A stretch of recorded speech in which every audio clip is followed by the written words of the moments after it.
เดียวหัวใจอ้ายอยากดอกเดียวอ้ายจนหลงเลี้ยวเกี่ยวสาวบ้านเกินน้องสางงามยิ่งอยากแอบยิงน้องนางงามเหมือนอ้ายขอวอนสาวจงเห็นใจเดินผู้ที่ลงเดินพักที่บ้านมาให้ได้ยินคำว่าฮักมาจากสามวันคำว่าสาวนั้นสร้างลงไหลซาบซึ้งตรึงใจในดวงกุหลาบจงเหมือนคำว่าที่อ้ายและสาวเคยหวังกันมาอย่าดวงให้อ้ายพี่เสียน้ำตาเหมือนน้ำท่วมนาของอ้ายลมโจมน้องควันตาเจ้าจงสงสารหากน้องเห็นใจอ้ายนั้นจะหักจงควรบ่ให้สมรมปีหน้าต่อไปจะปลูกเขาให้เขาได้สมหากแผ่นดินฟ้าให้ความอุดมจะขอที่ลมให้สมหักเดียวอ้ายจะขอจำดินแห่งนั้นที่เคยได้อยู่กับความหาที่น้องอุ้มสูงดินฟ้าจงไว้เป็นสักทีเธออยู่ใกล้กันหัวใจไอ้นั้นบ่ได้นายนี้อีกปีหน้าจะมาอีกปีสู่ขอคนดีเดินสาวบ้านเกิน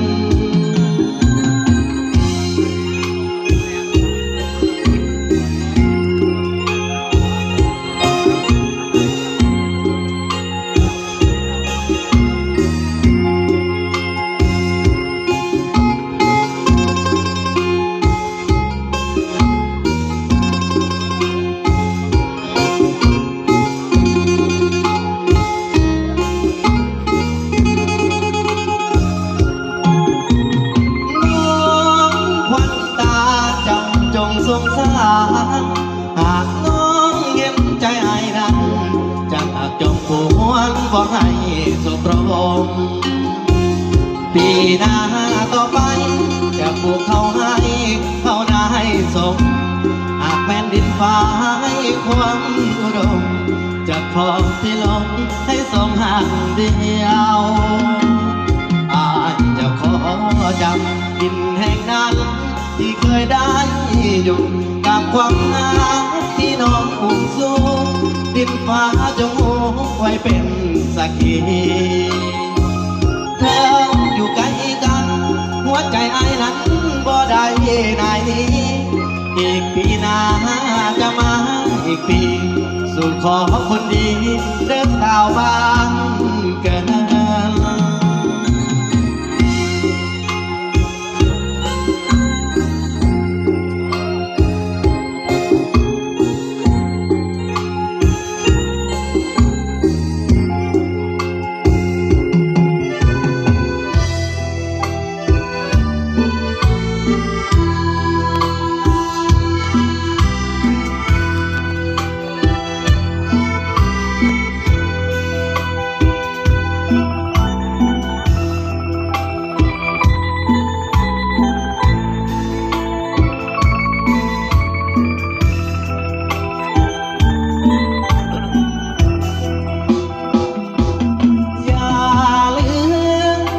เสียงเพลงอายห้องสั่ง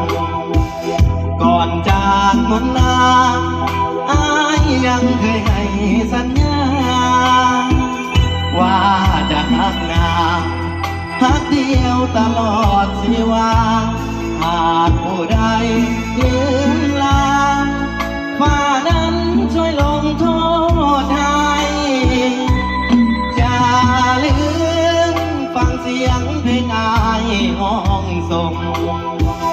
ป่านนี้น้องคงพะวงหายบ่ว่าน้องอย่าน้อยใจว่าอายนี้จะลืมไหลขอจงมั่นในใจว่าสายหักแค่แน่นอน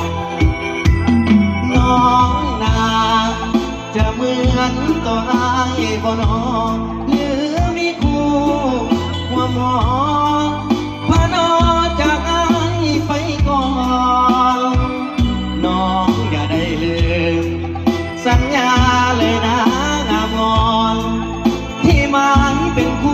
เคียงนอน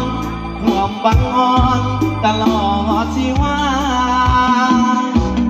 อย่าลืมฟังเสียงเพลงอายเสียก่อนก่อนจะเข้า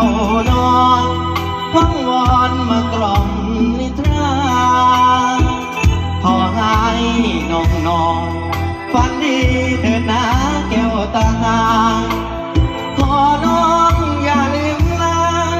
สัญญาสองเอาเดินหน้า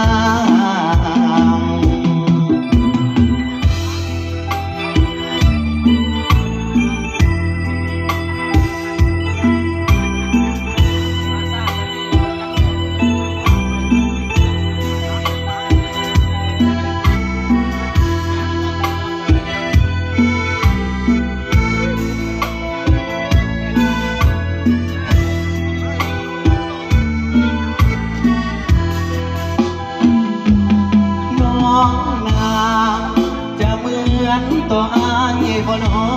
หรือมีคู่ห่วงหอพานอจากอายไปก่อนน้องอย่าได้ลืมสัญญาเลยนะงามงอน